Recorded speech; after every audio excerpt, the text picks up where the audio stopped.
Les gars, on m'avait pourtant dit que le Real Madrid était meilleur sans Mbappé, que le problème du Real c'était lui, qu'avec un vrai numéro 9 en attaque, Gonzalo Garcia, le Real jouait beaucoup mieux. Au final, tu perds 1-0 chez toi contre Getafe. Getafe qui était 13e avant le match. Au final, la vie elle est dure sans Kiki, non?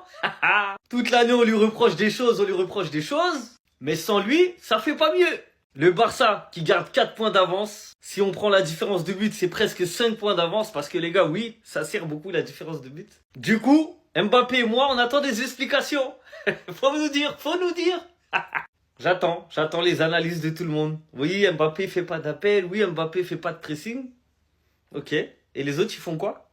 Eh ben, les autres, ils donnent des points à Getafe, tout simplement. Ils leur permettent de gagner 2 places. Alors oui, le Real Madrid a dominé. Si on regarde les statistiques, le Real Madrid a dominé. Mastantuono, il a mis des très bons centres aujourd'hui. Malheureusement, ça terminait pas devant les cages. Et personnellement, je pense que si Mbappé aurait été là, le Real aurait marqué. Mais comme il n'y a pas le meilleur buteur, ça peut avoir autant d'occasions que vous voulez. Il n'y a pas le finisseur. Il n'y a pas Kiki. Je sais pas combien de temps il va être absent. Mais si les prochains matchs, ça fait pas des résultats positifs, il faudra arrêter de dire que c'est lui le problème du Real. Tout simplement. Les gars, regardez Rudiger. Regardez. Pas coup de genou dans la tête. Pas de carton. Je vous mets un autre angle. Regardez bien. Boum. C'est volontaire. 0 carton. Il est venu pour rabattre l'ennemi. Regardez sa tête. Regardez où il regarde. Le ballon, il est là. Il regarde sa tête. Bah. Coup de genou dans le crâne. Pas de VAR. Pas de carton. C'est normal. C'est le Real Madrid. Voilà. C'est normal. Eux, ils ont le droit, ils font ce qu'ils veulent. Même à l'UFC, je crois que c'est interdit de mettre un coup de genou dans la tête quand l'adversaire il est au sol. À l'UFC, c'est interdit. Mais à Bernabeu, tout est autorisé. À Bernabeu, l'homme en jaune ne sert à rien. Il a pas de sifflet, il a pas de carton. Et la VAR ne fonctionne pas. Les gars, c'est scandaleux. Ce genre d'action, c'est scandaleux. C'est une agression. C'est une tentative de meurtre. Une tentative d'homicide. Volontaire. De la part de Rudiger. Et après, ils vont dire, mais pourquoi vous dites toujours le Real? Mais les gars, c'est flagrant. Vous vous cachez même plus. Ça veut même tuer des joueurs de Getafe. Tellement ils sont pas sûrs de leur football, ils veulent faire du mal à des joueurs de Getafe. Les pauvres. Au moins, si tu veux tuer un joueur, tu veux faire du mal, fais ça à un grand joueur. Parce que c'est un danger sur le terrain. Mais fais pas ça contre Getafe.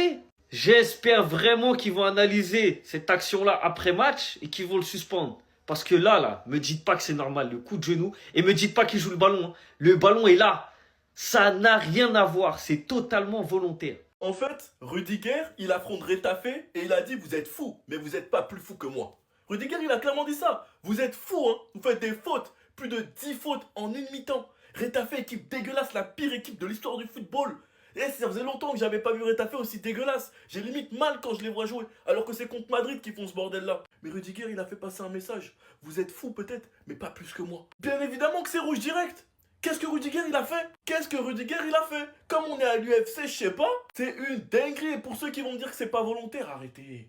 Rudiger, on le regarde jouer chaque semaine. On sait comment il est. On sait le nombre de coups de vis, de coups de crasse qu'il fait. C'est purement volontaire. Et de me dire que la VAR, elle est pas intervenue et qu'encore pire, il n'y a même pas eu faute. Il n'y a même pas eu faute. Parce que l'arbitre est en train de perdre le fil du match. Il est en train de compenser. Ok, j'ai pas sifflé cette faute de Retafe. Ok, j'ai pas mis carton à Retafe. Ok, ça, je siffle pas. L'arbitre est en train de lâcher le match. Et ça peut très mal finir. Très, très mal finir. Le tac par derrière que prend Arda Güler. Avant ça, il y a grosse faute de Tchouaméni. Et ce match, les gars, c'est n'importe quoi. Si vous voulez voir du catch ou de l'UFC, branchez-vous. Vous voulez gagner le championnat?